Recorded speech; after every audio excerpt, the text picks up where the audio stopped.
a very strange thing that I have not planned every outfit for every day. Also, it's going to be so cold. It's better there than it is here. Let me do a little weather update. Today here was miserable. It is 20-mile-an-hour winds. Feels like 2 degrees right now. Tomorrow is a high of 17. Are you serious? Friday, the low here is 3. Monday here, the low is -7. So, are you joking? Do you want to know what? That's where I am. Today's now, low. Let's see Indianapolis. Let's see. Today's low was 48. I don't want it. No. Monday, title game at Indy, the low is 9. And Sunday in Indy, there may be rain. Wintry mix with fucking 20-mile-an-hour winds. Wait, is there going to be snow? I don't think so. Ugh. I mean, I love the snow. Jesus. But. Yeah, but 20, you don't love it 23 degrees. I mean, that's going to feel warm.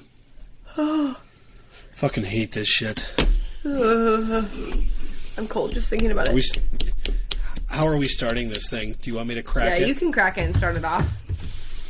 Let's go for it. Why is this fucking can sticky? Actually, that's how you start a pod. Fuck. All right, here we go. 3, 2. Oh, wow. Extended cut. What? Oh, there you go. That's how you start a pod. A can crack and a cough. There it is. Welcome in to... How am I even supposed to have a straight face? That's honestly... Like you have not coughed. Yeah, I've not coughed our whole conversation before. We've been talking for like 30 minutes. We just talked for 20 minutes, and I did not a single cough. But right there, can crack, cough. Okay, no puns allowed. Because I'm laughing so hard. Adam and Paige, cheers. Cheers. I've got a fitting beer title for the week ahead. Okay. I didn't really plan this, but it worked out, and I saw it in the fridge, and I said, oh, yeah, that's going to work out. This is delightful, by the way. So, delightful. We have made it. Championship. You have one more game left. Barring me getting COVID, we will be meeting up in Indianapolis. Half joking, half serious. We'll be meeting in Indianapolis here in a couple of days, where it will be cold as shit, and I can't wait for people to complain about it. I want to save all those tweets and frame them for the media members bitching about the cold. But we will be there. Yeah. It's title game time. Nope, haven't packed. Haven't thought about packing. We're a mess. Emotionally not there. Yeah, but we're heading there. So what's the vibe right now? Title week. We're almost there. We almost made it. The vibe is good. I'm not letting anyone kill my vibe, to throw it back to 2016. No one's killing my vibe here. I feel like there's been a lot of positive things for college football happening, and the negativity crew on Twitter is just killing me. I cannot do it. And I tweeted this. I was like, look, I'm going to be bundled up, first of all, because I'm going to be freezing. But I'm not going to complain about it. I'm excited that we're there. I'm excited that we at least get to be in person at a game. Like, the likelihood of that happening in the last, say this is 2 weeks from now, they might have canceled media being there. So I really am excited to be there. We haven't been since 2020, so, which seems like a lifetime ago. I can't wait. I'm so excited. We have the 2 best teams in college football, and I do have to say, I did beg Georgia to prove me wrong on our last episode, and look, they did it. So we got what we wanted, Georgia versus Alabama.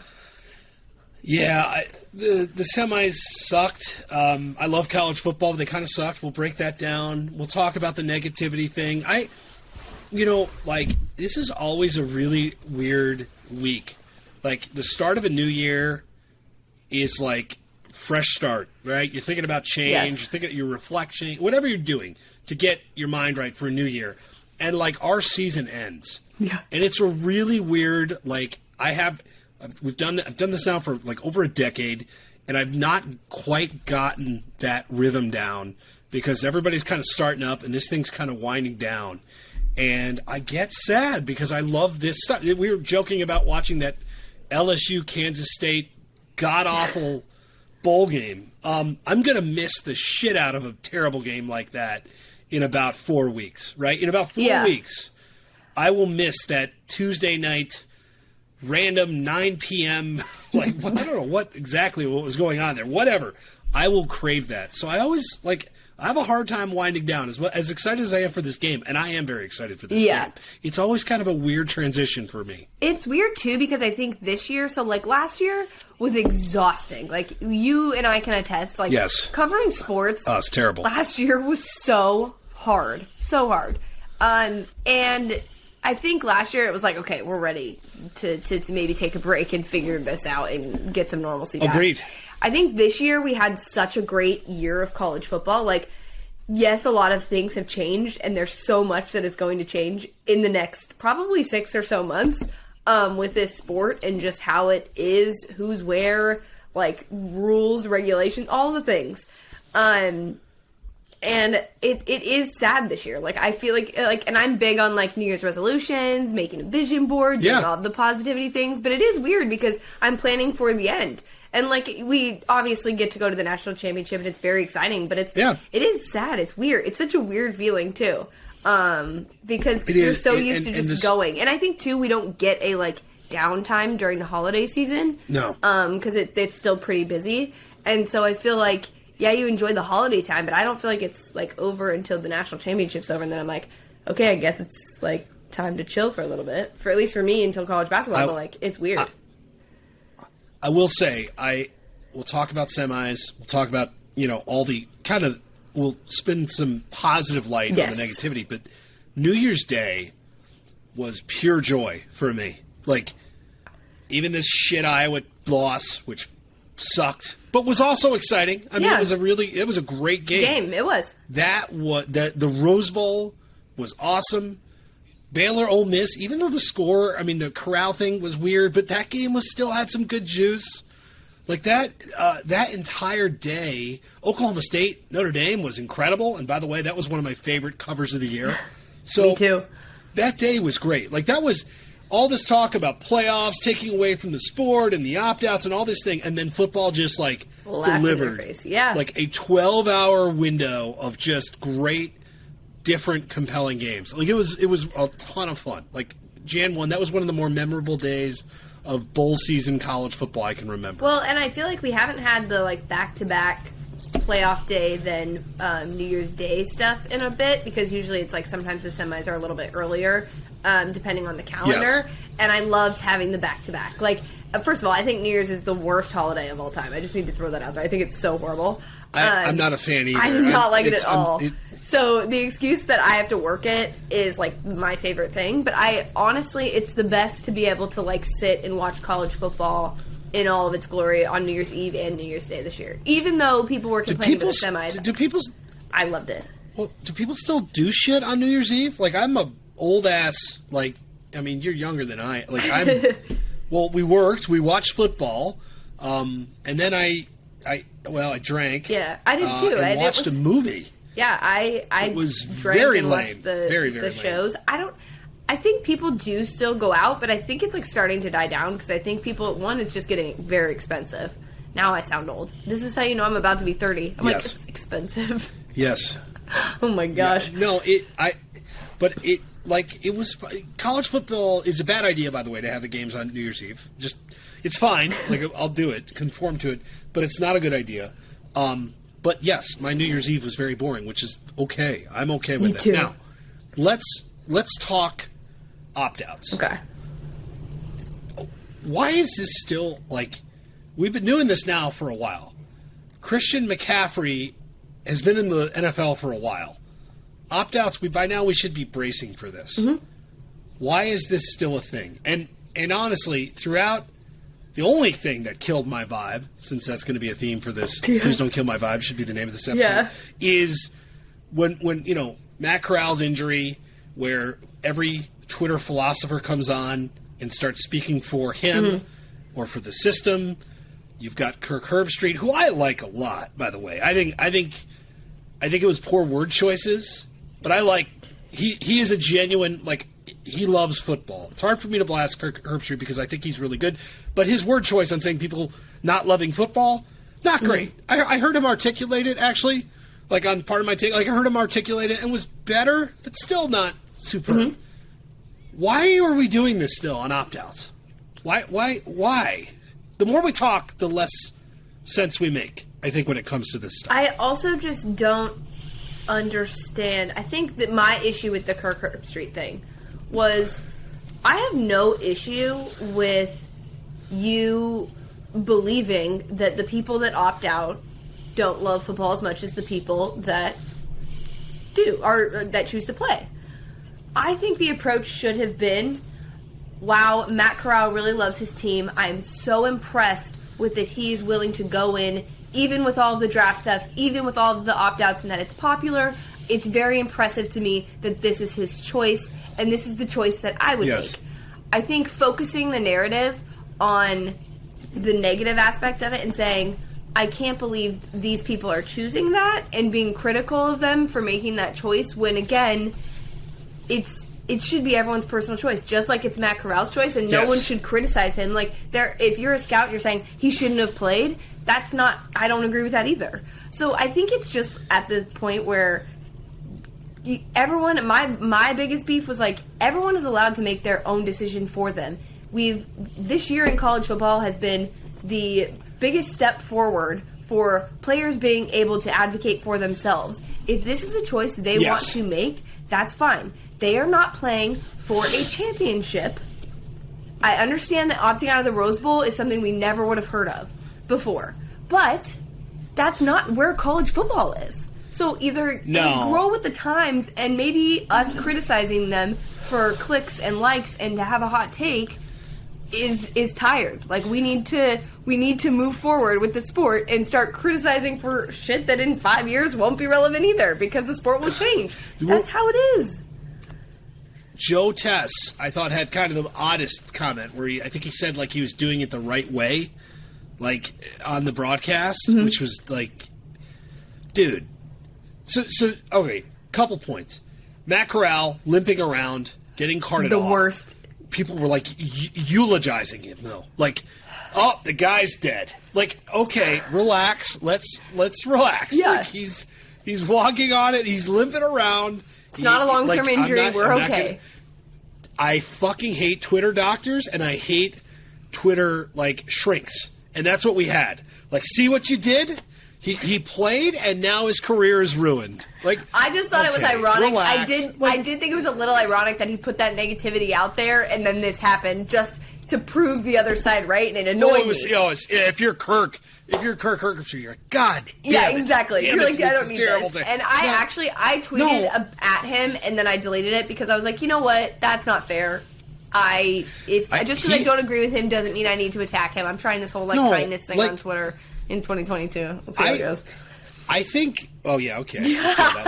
No, you're not. You're not. No, I just make fun of people. Here's the problem. I think Kirk Herbstreit has done a lot for college football. I think he's genuinely joyful around it. He's a good dude. Mm-hmm.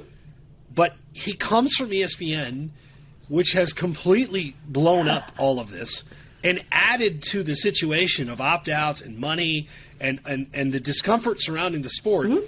You can't pinpoint it exclusively to ESPN, but a lot of these problems can be traced back to the fact that the network owns the entire bowl season.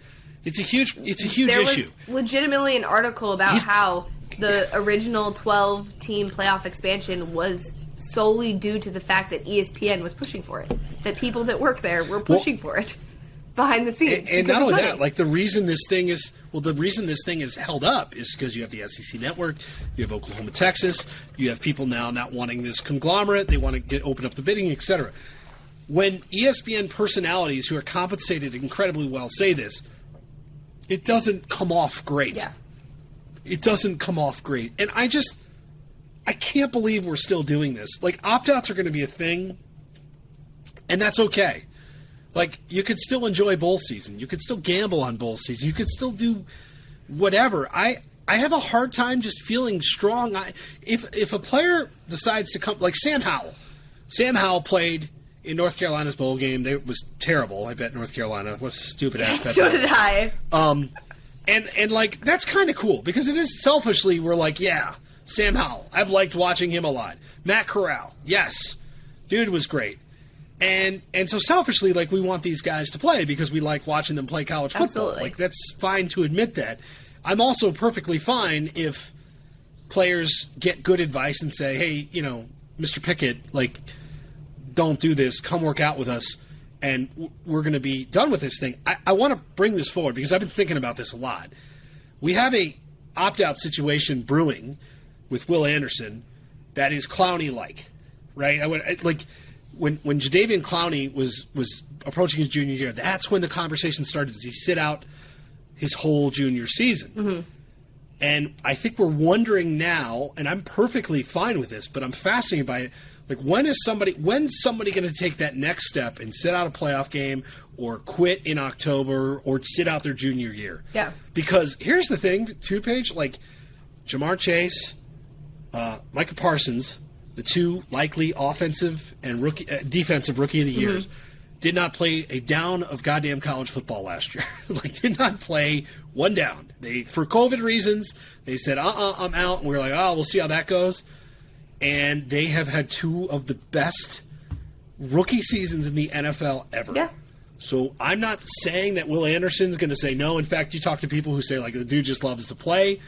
If he did, I would be cool with it. But I think that's where we're heading, and I think people just need to kind of come to terms with that kind of stuff. Yeah, I think COVID gave the excuse for some of these players to be able to do that. Agreed. They probably already considered it before, but just the nature of that season, I think it gave people that. But I think it goes to your point. It proves the point of, is it worth it? Is it in some cases?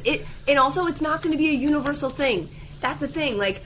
No. That's what's so frustrating about this take, is because playing for some people is a good thing. Playing for other people is not a good thing. It's just based on the player, based on the team, based on the situation. Like, to be fair, Sam Howell, it didn't do much for me. So, like, realistically speaking, like, people were like, oh, this is a good chance for him to, show out, whatever. He is going to the Senior Bowl. Like, there are places for him to do that. But there are also downsides to it. There are downsides to playing as well. Now, I do... Yes. Think about the fact that, like, the stuff that I, like, thoroughly enjoy doing, like, I can't imagine just, like, giving up. So I feel like when it's your, like, whole world, like, it would be a very difficult decision. You can go and train and not actually play in games. Absolutely. But I'd be curious if people start to reach out to those guys you specifically mentioned and ask about that process and, like, what that was like.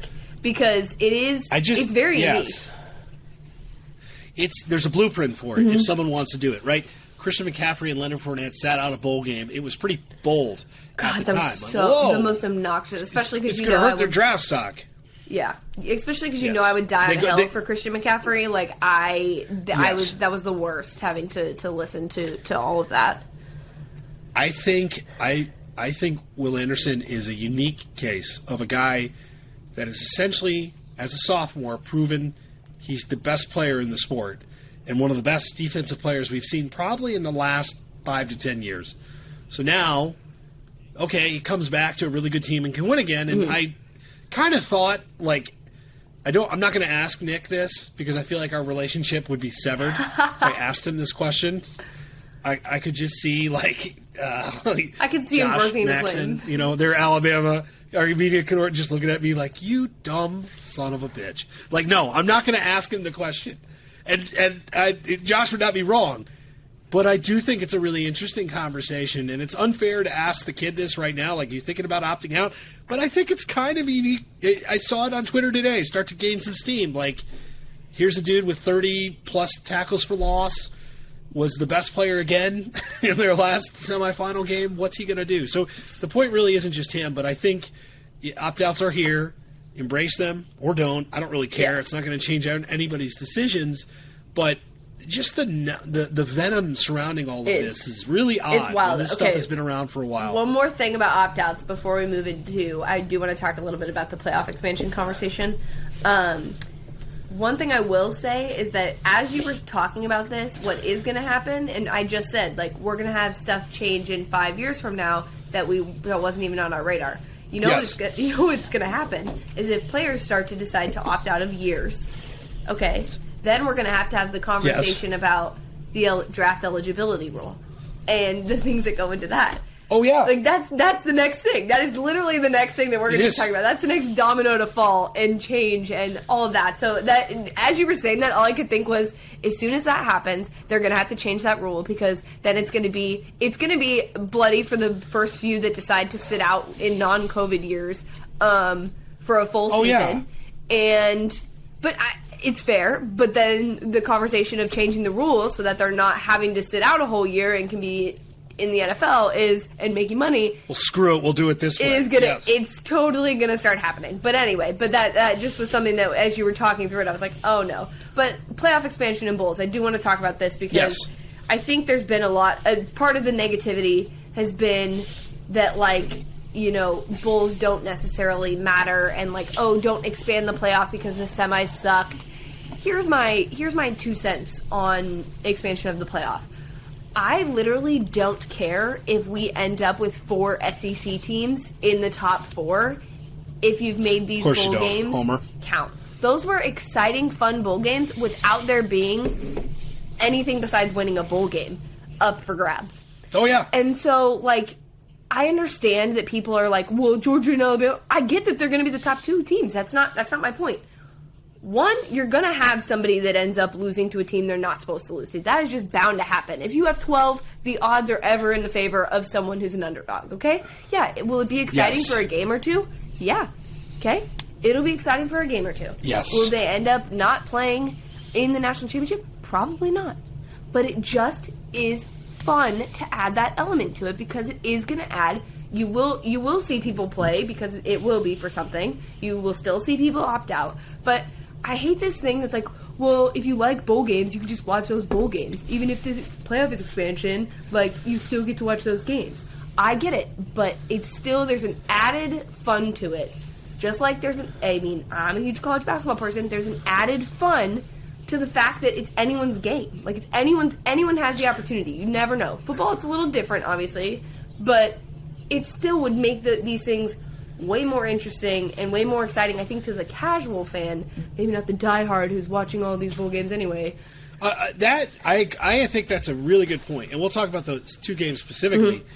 But I think oftentimes people, like, have their blinders on, saying, "How would this benefit me or my team?"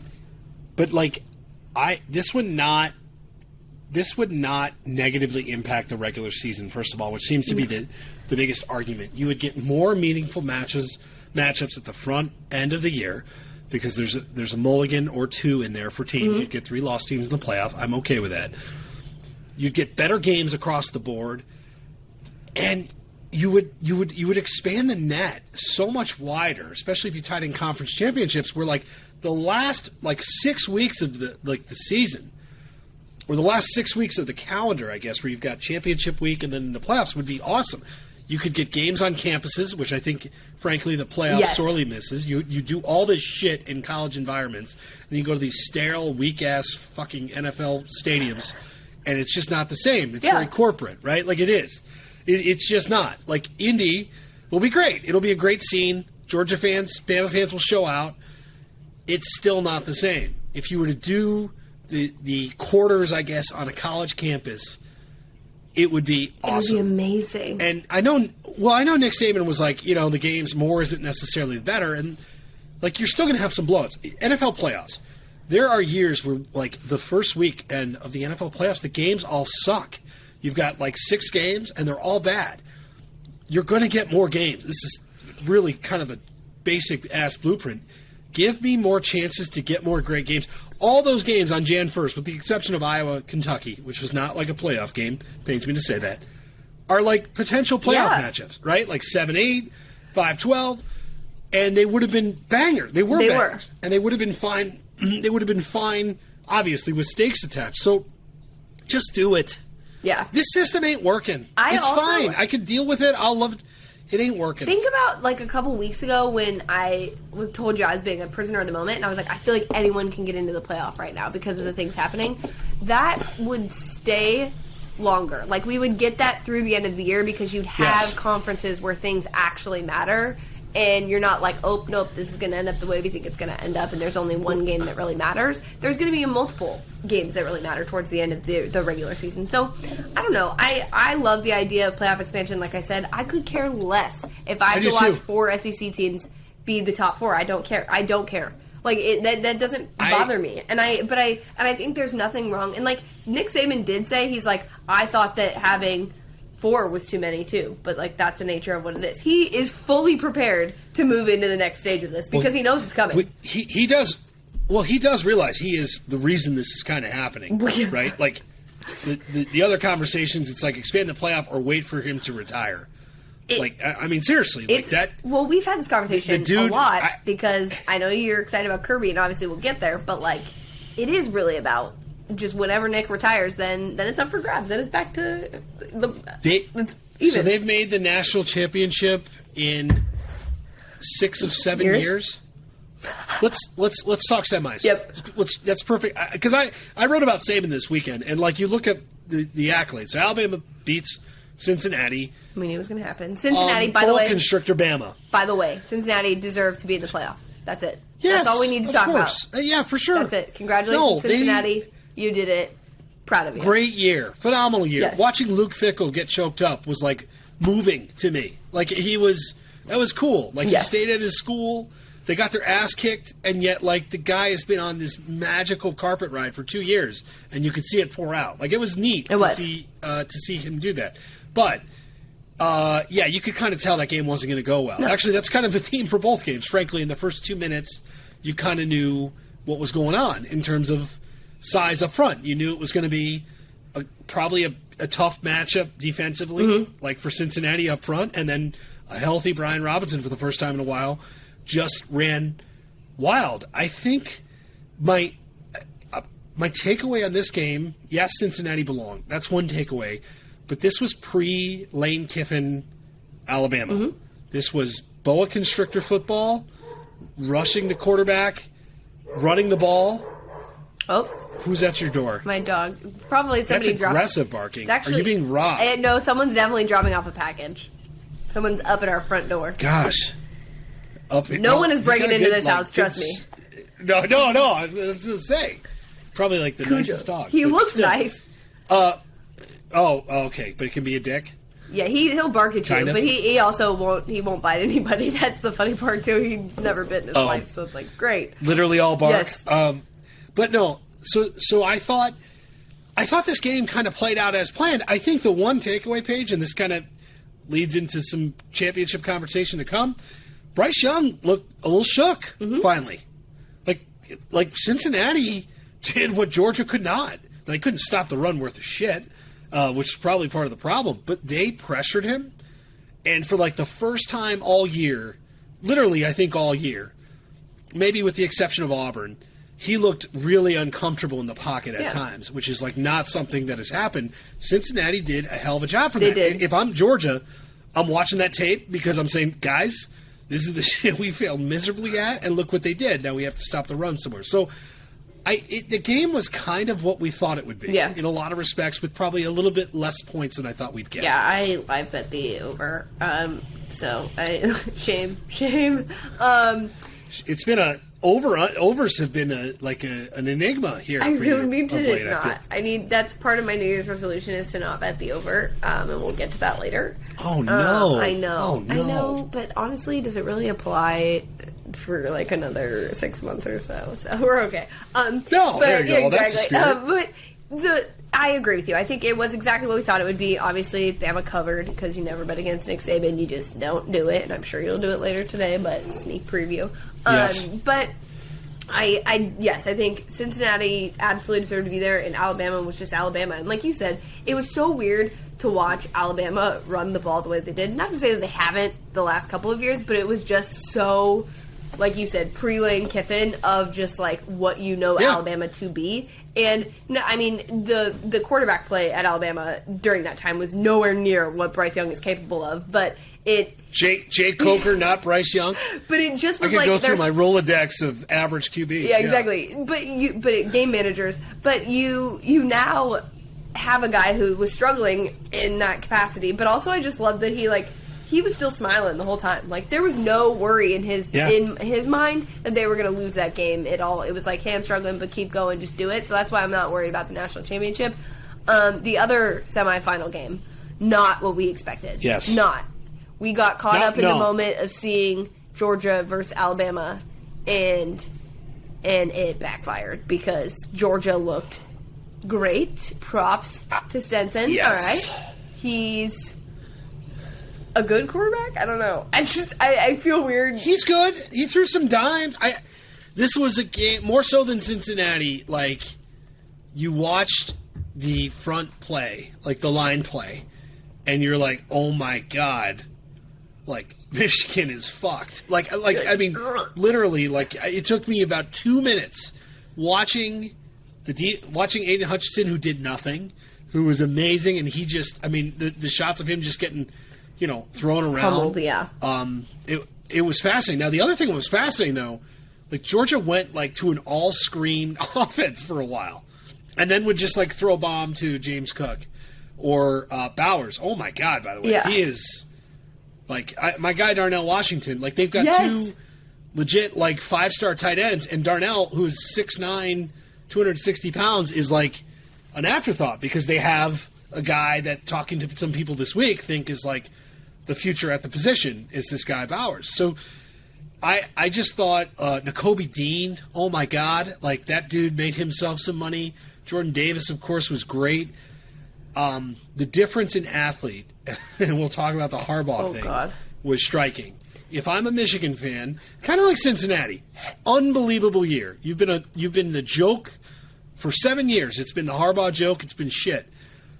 You won the Big Ten. You conquered Ohio State. It's a great year. And yet after that game, you measured up to, like, the team that's been recruiting better than everybody, including Alabama, if only by a slight margin. And my take would be like, oh my God, we've got a long fucking way to go. Like, this is just different. Now, I will say, because we'll talk a lot about Georgia, Michigan's got some really good, like McCarthy, I think he's going to be awesome. Like, he has got some really good skills. Like, I'm glad we got to see him. And if they take care of him and use it right, and Jesus, he needs to learn how to slide. Oh my God, he's going to get himself killed. They've got some fun talent. But Georgia was just phenomenal. Phenomenal in, like, every facet of that game. They could have won that game by 60 if they wanted to. That was just... And cracking another beer, by the way. I feel bad that we didn't even take into account that, like, they were going to come out angry and have something to prove. Like, I guess I didn't just... I mean, I thought Michigan maybe did too, but I guess I feel like they already did. And we sort of mentioned it last week. But now the Athletic is reporting that Jim Harbaugh and people at Michigan... basically are saying, they think he's going to dip for the NFL and specifically go to the Raiders. I honestly think that if you take less money, you donate your money to the athletics department, and then you piece it for the NFL, that is, like, the most humble version of a breakup. That's, like, the girl that's, like, fully confident in herself and knows what she's worth and, like, leaves and is, like, not even being petty. She's just, like, a nice person and, like, makes the most of it. Like, that is the equivalent of that. I was like, that is a classy... That would be the classiest way to go of, like, peace. I know you're not going to pay me. I got you here. Good for you. Try and figure it out yourself. I love Jim Harbaugh. Yes. It's not even full-blown... I want it out in the open. This is my Jim Harbaugh moment. Last year, they wanted his ass out of there. And when they sheepishly gave him a pay cut, they're like, what the hell? Now, he beats Ohio State. He wins the Big Ten. He climbs the mountain. He's eaten shit from fans for 3 years. If he were to say, you know what? I'm good. Right? They asked him about the pay cut in the press conference. It's just money. And I believe him. Well, I think that dude is just wired differently. Well, to be fair, he has a lot of money already, so he doesn't really need. Oh, he has so much money. Yeah. He's making like $4 million a year. But I and donating, like, Mel Tucker just got $95 million, and if you're Jim Harbaugh, you're looking. No offense to Mel Tucker, but $100 million for a coach that's relatively unproven. and a guy that just went to the playoff, which I would be surprised if Mel Tucker ever does at Michigan State. If he does, that will frankly justify the contract. And again, he's a good coach. If I'm Jim Harbaugh and the Raiders job opens up, yeah, I would think about it because they'll give him a huge deal. He's got a connection to the owner. He'll probably get like an 8-year, $70 million contract, and you don't have to recruit. You don't have to deal with Ohio State anymore. Literally, like, you don't have to deal with Michigan fans anymore. Because it's the classiest it would be the classiest FU possible. I would be highly impressed and I do think, because that's, like, to your point, like, Michigan fans wanted him gone. They were so done. There was not one left that was like, maybe we should give him a chance. Really, there wasn't. And then they're in the playoff.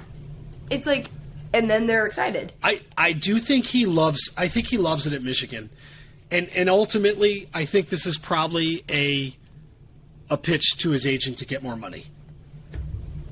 Yeah. Doesn't it feel that way? Yeah. I think it was Bruce Feldman who reported it. Yeah. Like, this feels like what happens when you want to be paid.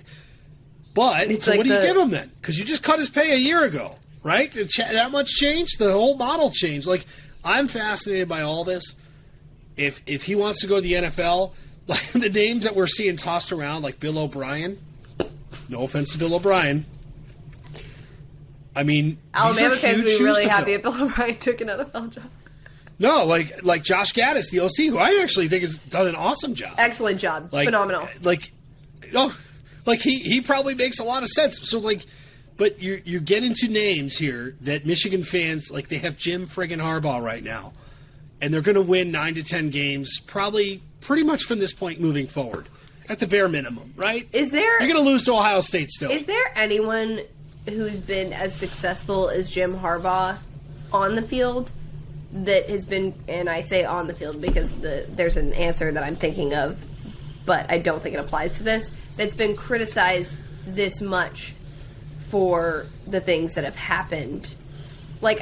For being mediocre. Like, I feel like it hasn't. Oh no! I'm thinking Dabo Urban Meyer is an example, but like Urban had other issues, and that's why he obviously lost his job and was criticized. And he's been super successful at the college level. But I mean, like, Jim Harbaugh has been pretty successful everywhere he's been, and is probably one of the most criticized guys. I wouldn't even say that Dabo's criticized. People were okay with. No, he's criticized for like his takes on paying players. Yes, but people respect him. Like, I don't. Yeah, I don't know. I don't true. think so. Like, I feel like the disrespect level for Jim Harbaugh has been out of control. I mean, I don't think it's been warranted. Yes, I do think. I don't have a good answer for that.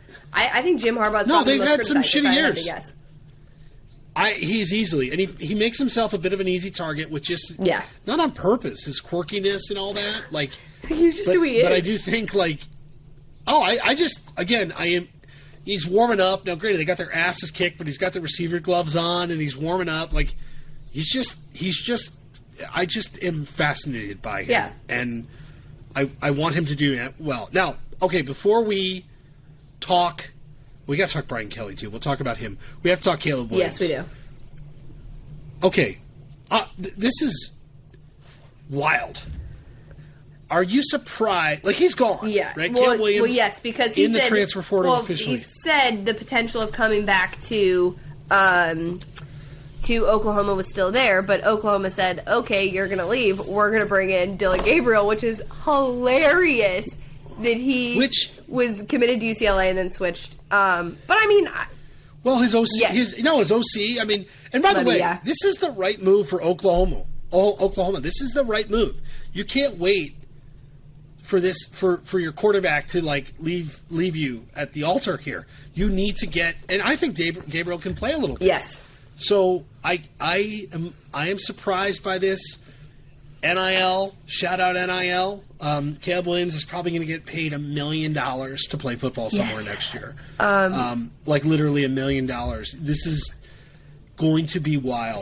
And I sent you a video probably like a week or two ago of a guy who works for Barstool, Jack Mack. He talked about this theory about transfer QBs going where their girlfriends go to college, okay? This has happened for, like, 2 other quarterbacks in the portal.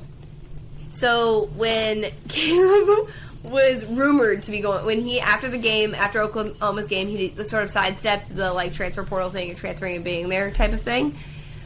And I thought that my brother did some research and was like, his girlfriend goes to UNC, okay? So then, obviously, that's when it became official. I jokingly said that UNC was going to get him, but then the person who started this theory said, okay, he hasn't posted a picture with this girl. I think they might have broken up. I think it was a high school thing, okay? But guess what? Today, there was an update. Caleb has been posting on his Instagram stories, and he was comparing the 2 Instagram stories, and it appears they are together. So UNC for Caleb, back on.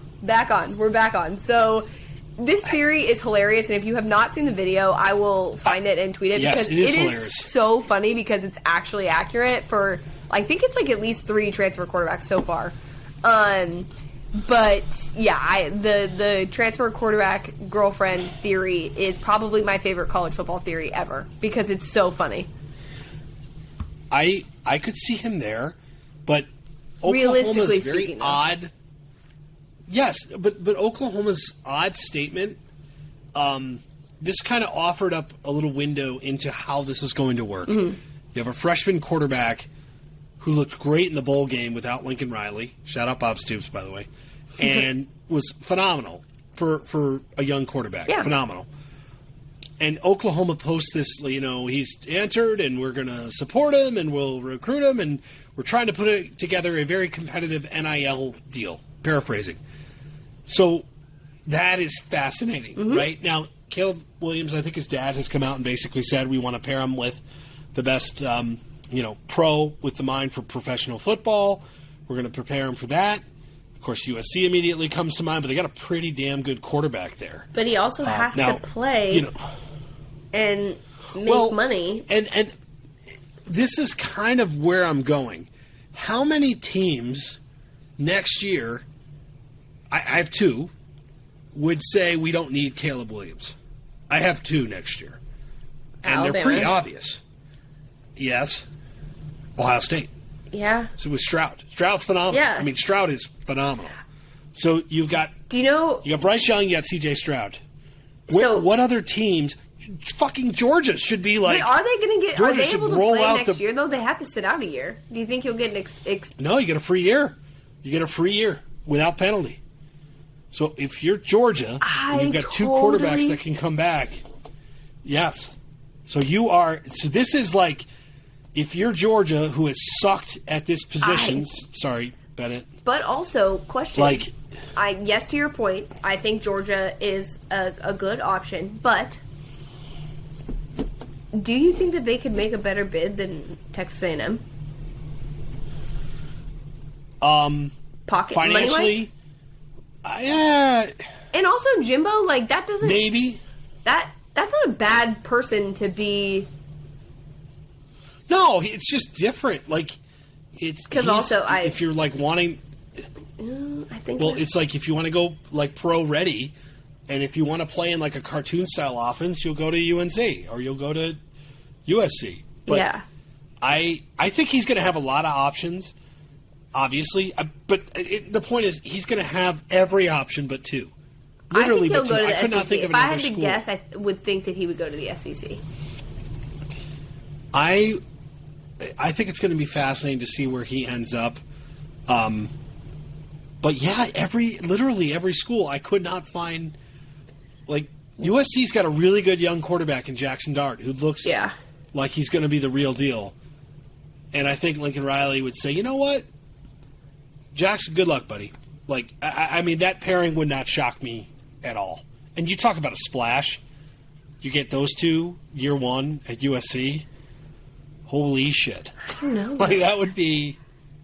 Yeah. I mean, be awesome. It's going to be... I mean, Georgia seems like the most obvious fit to me.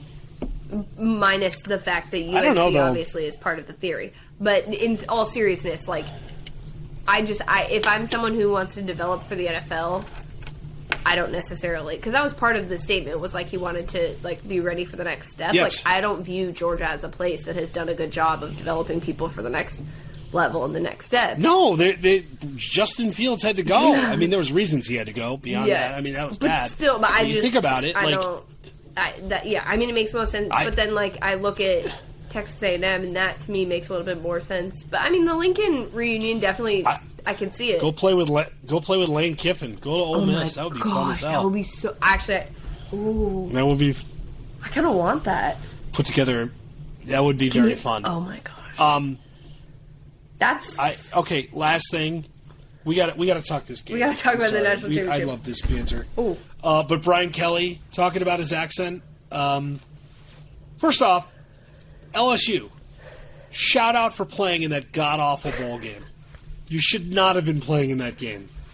Like, way to go. I'm serious. They're playing a fucking wide receiver at quarterback. Like, it's probably not great. And then you have Brian Kelly up there, who like could not have given less fucks about the game. Which was funny. And they're asking him, like, they kind of drilled Brian Kelly about his fake accent, and Brian Kelly was clearly making a joke, saying, Boston accents are not strong. Was he? One of the worst joke delivery. Yes. Oh, yeah. Oh, I can't tell. You're right. He's terrible at executing jokes. We know this. Terrible. Yes. Hey, speaking of executing, he had the execution comment on the field, and he was like, you caught on to my joke. See, now I'm missing the joke. Okay. I was like, exactly. So he's really bad delivery. Right. You missed my dad joke. Yes, it was very good. Thank you. Clearly, over my head. But he, like that's going to be. So I'm looking at this roster though, real quick on Kelly, and like they've got 39 scholarship players. He's talking about having to be active in the transfer portal. The cupboards are bare.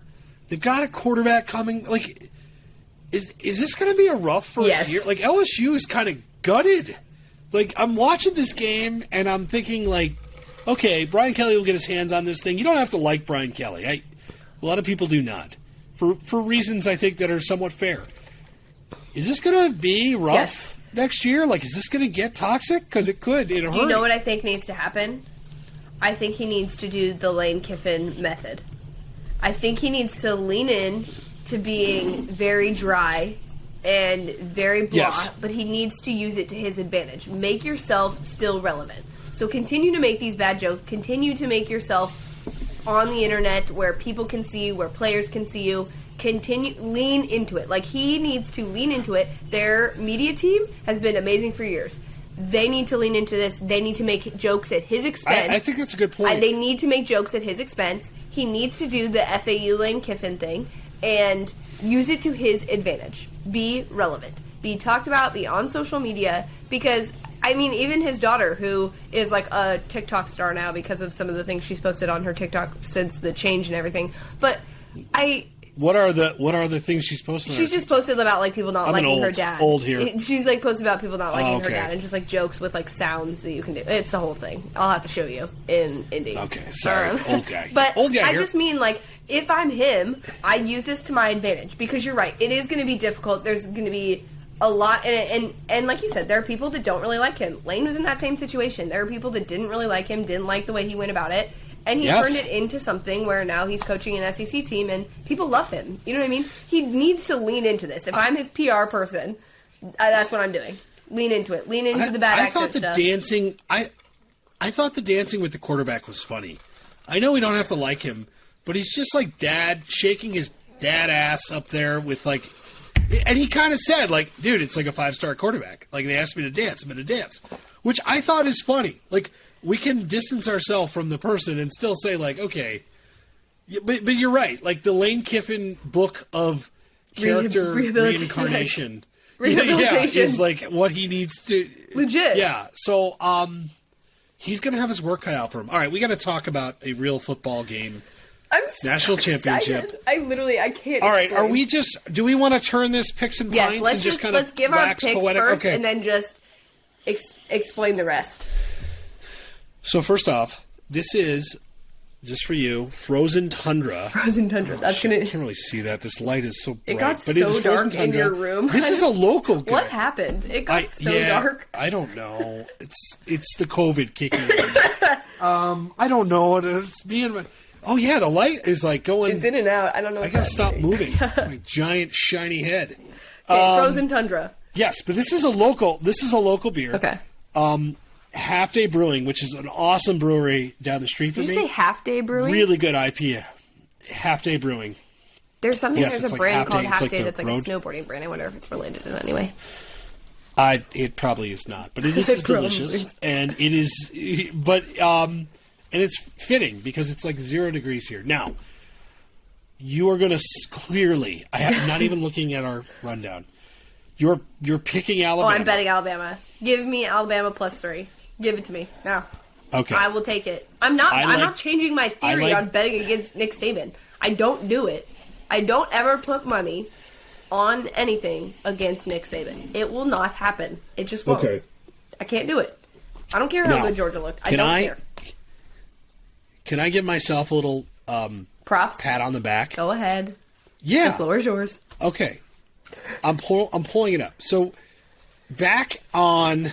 You got the exact date. When the hell's the date of this? August 13th.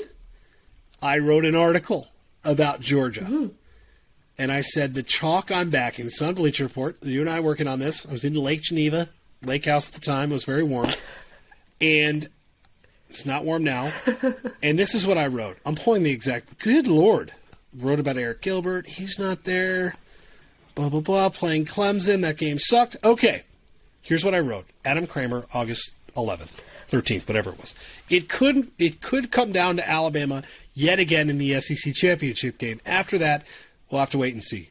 If this team stays healthy, it should match up with anyone. The talent on the sideline is staggering, and it's time for that to finally flourish on the grandest stage. Now, you're talking about Georgia. That was, yes, sorry. And I had them, and I do have this ticket still, plus 650, right? I bet Georgia at plus 650. Oh, you and I probably shouldn't sit next to each other in the press box.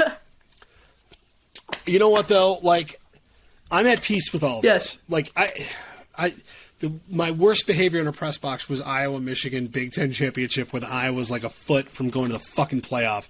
That was the closest I've been to like heaving myself out. So I'll be good here.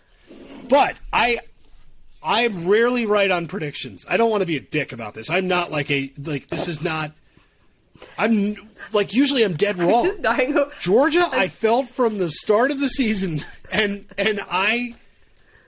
this could work out. I'm just dying over the lighting and the fact that you are so passionate about this. It like sets the mood of like the intensity of just like this is my moment. It's like I'm like in a fucking bat cave. Yes, this is your moment. Not that dark in here. I promise. Did say that, and I'm like a floating head with my Iowa shirt.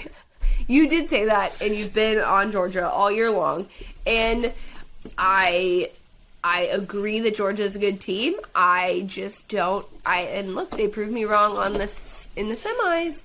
Like maybe they proved me wrong in this aspect, but I just I can't. All right. Well, you bring up the point that picking against Nick Saban is not fun and not smart, and especially Kirby Smart, who has had his issues in these games. But has also won a shit ton of games, so I think that narrative's a little overrated. You just have to win a game like this, and then it goes away. We said this about Dabo. Clemsoning was a thing, and then they beat Alabama, and it goes away. So I think we tend to lean into that stuff. Did it, though? Because Alabama's still winning championships. It doesn't go away. I'm saying about Clemson. Like the whole Clemsoning thing went away. Well, like Clemson now, like they won 2 titles, and like they are no longer. They did change the narrative. What they'll do, they change the narrative. Georgia can change the narrative, but the narrative is the narrative until it's not. Like you have to do something about it. And I'd say there is of all of the obstacles. I'd say the gap between coaching is bigger than the gap between quarterbacks. Here, almost like it's that big, right? It's Nick fucking Saban. Yep. But the thing about it is Kirby Smart doesn't have to make a tackle, and I guess my biggest thing, Paige, like I watched this game again. Bryce Young played like one of the best football games I've ever seen. No hyperbole against this defense. One of the best football games I've ever seen. And I don't know if he can do it again. And I say this as someone that thinks he is an enormous talent. I think the loss of Mechie, you go back to that first game, Mechie goes down, and the offense has not looked the same since. It just hasn't. Now, you're not going to... Okay, Brian Robinson runs for 200 yards, which was awesome, by the way. Good for him. It's you're not going to do that against Georgia. No. And Georgia's not going to have to, stockpile the line to prevent Brian Robinson from rushing for 200 yards, most likely. So who's going to make plays for them? Because but again, Mechie in that game had 100 yards receiving.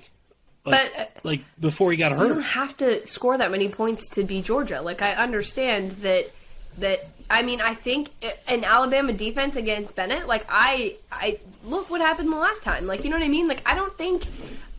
Yeah. I don't necessarily think you need to have him have a perfect game for them to win. I think it comes down to the defensive side of things because, like we've talked about before, Georgia has never been in a situation until the Alabama game where they were chasing and having to be aggressive and on offense. And so I to your point, I think if Bryce Young goes off, and also here's the other thing, we've mentioned this previously, but we've talked about how this is one of the better coaching jobs we've seen from Nick Saban in terms of talent. And he sort of mentioned it earlier this week about how they shifted gears a little. Instead of getting on a bunch of these guys, he really helped some of them develop. And I think which is awesome, by the way. We've seen that happen. I think with the the Auburn game, that was a perfect opportunity for them to hammer them, and they basically used that to flourish into the next stage of things.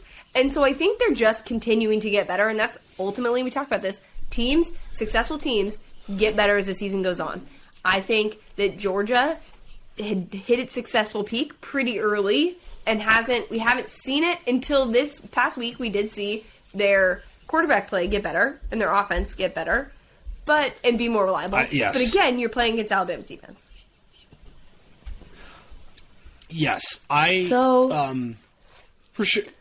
Well, I know we're this is gonna be an awkward press box. First of all, what else? Whatever. That's fine. Because our rooting. The thing is what we think is going to happen, and our rooting interests are aligned in terms of I think Alabama's going to win. I'm rooting for Alabama. You think Georgia's going to win. You're rooting for Georgia. It's going to be a little weird. Well, I'm rooting to be right. I mean, I'm rooting to make some money. You're rooting to make money. I'm rooting for my friend and her family, and also the fact that I just worship the ground that Nick Saban walks on because I think. Well, I love Nick Saban too. No, I'm torn on this. Now it's hard. I think that but I already told you this too. The other thing that's in our favor, I play for Alabama, is.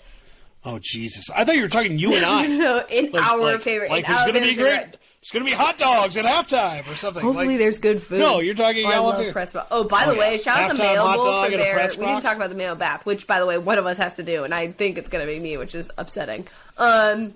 But I think I had a good week last week. We both did, actually. We both had a good week last week, so we'll see what happens. We'll calculate it after the national championship. But oh my God, you won with Michigan State. Yes, I was so happy. I was so happy. Can I rant? I was so happy. Yes. I have Pitt. I bet Pitt. Right. I'm winning the whole game. I'm sitting on my couch, and I'm watching this game, and we've scratched and clawed for this cover. And you could just see it coming, and I see this 5'6" fucking linebacker catches the ball, and he's just running. It's go down. I'm just saying it go down, go down, go down, nope. Go, and then no, beautiful, boom, punch in the face. Oh, that was the worst gambling loss I've had this year. That was not the best. That was the second best win that I had this year. The first was live betting Stanford, Oregon. That was the thrill of my life. That was the thrill of my life. Plus 800. That was the thrill of my life. Oh, God. I had Kentucky. I'm looking at my picks. So Arkansas, cha-ching. OK State, cha-ching. Kentucky, Iowa, 44, under 44. That had to hit. I don't know what the exact score was. Alabama, cha-ching. Michigan would prefer not to talk about. You were 4-1 as well. Your only miss was UNC. Yeah. -9. Stupid. And Michigan State, which should have been an L. So But we'll calculate it. We'll see who has to do a mayo bath. But I'm also. I had a point about Nick Saban, but I lost it. That's okay. There's plenty of points. I'm sorry. Well, okay, so I did write this. I will say, Georgia rooting interest aside, I think this is the best coaching job he's ever done. Yeah. I wrote about that last weekend. I do like Nick Saban, the nurturer, where he was saying, like, let's go out there and have fun at the Iron Bowl. I was like, who the fuck is this? Like, what are you, really? Who are you, sir? But it worked. It completely changed his team, and they've had way better teams than this. Mm-hmm. Last year's team would kick the hell out of this year's team. Like would beat this team badly, right? We're not going to do that game. They've had some boa constrictor teams that would do this too, right? Yeah. Like some of their all-time teams would. I also loved him calling him B-Rob. Like that just made me so happy that he referred to him by his nickname. I was like, this is how you know Nick is loose. He's calling his players by their nicknames. Like he's like, oh, he's smiling. He's just having a good time. That's why it's almost hard to because Nick's been in this situation. He has nothing to prove. He just wants to win again. And then there's Kirby, who is sweating probably right now. I would be sweating. I wouldn't want to do this. It's hard. Yeah, it's the worst. Like I honestly think they all are just like, okay, when is he retiring? When is he doing it? Because it's just going to make our lives a lot easier. Well, and I do think whatever the outcome, people will look at this game as boring. Ugh, which will drive me crazy. They have Alabama These are fatigue. two of the best teams. You wanted the two best teams. Here they are. And yes. And if you're mad about the SEC being good, do something about it. I can't. Sorry. Well, that's true. But I appreciate Saban's. I feel like I've written this column 3 to 5 times now after games like this. Appreciate the greatness. It does not get old to me. This is not normal. Agreed. We will never see this again in probably our lives. That's six national championships in 7 years. That is fucking crazy. That's sort of how that is correct, right? By the way, I'm not 6 and 7. Yeah, that's correct. No, that is right. Okay. Yes, because they played Michigan in the bowl game. That was it. I mean, that was so weird. What is Alabama doing in this bowl game? Yeah, I used to be that way with LeBron. I used to get so annoyed, but I was like, I just enjoy the fact that you're seeing greatness. I feel that way. Same with KD. I feel that way too with Tom Brady now. I didn't when he was with the Patriots because I was like, oh my god, I cannot stand this. Me too.